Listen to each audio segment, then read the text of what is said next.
Would my mom still be alive if it weren't for you? Open your eyes and look at what you've done! You have to take the safety off. My son refused to become a serial killer like me, so he shot me. Afterward, Harrison headed to New York, consumed by guilt.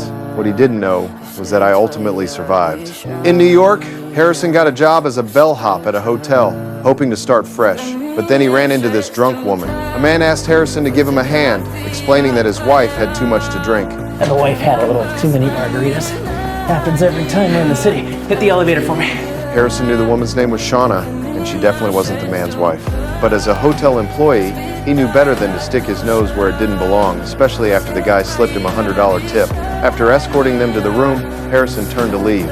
But the woman's screams from inside the room made it impossible for him to just look the other way. He burst back in to stop the man, and a fight broke out. In a moment of impulse, my son beat him to death with a toilet tank lid.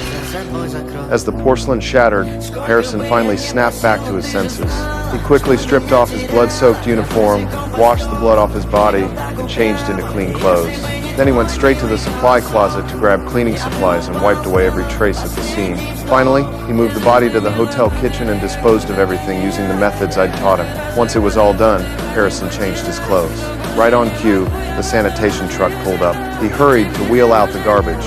The sanitation workers didn't notice anything unusual and just tossed the bags onto the truck one by one. Watching the truck drive away, Harrison finally let out a sigh of relief.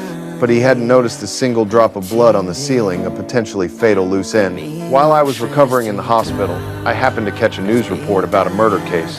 The methods described matched mine exactly. I suspected my son was behind it. Worried he might have slipped up somewhere, I immediately headed to New York. When I arrived at the hotel where it happened, I spotted my son, Harrison. Late that night, I went back to the hotel and searched floor by floor for the room where it went down. Eventually, I found a room on the 11th floor, covered in police tape. I looked around carefully and saw that the scene had been cleaned up thoroughly. I felt proud that my son could pull that off. To make sure the police wouldn't find any evidence against him, I kept checking every corner. When I got to the hotel kitchen, I spotted that single drop of blood on the ceiling. I grabbed a paper towel, wet it, and used a scraper to remove the stain, clearing away the last trace for my son.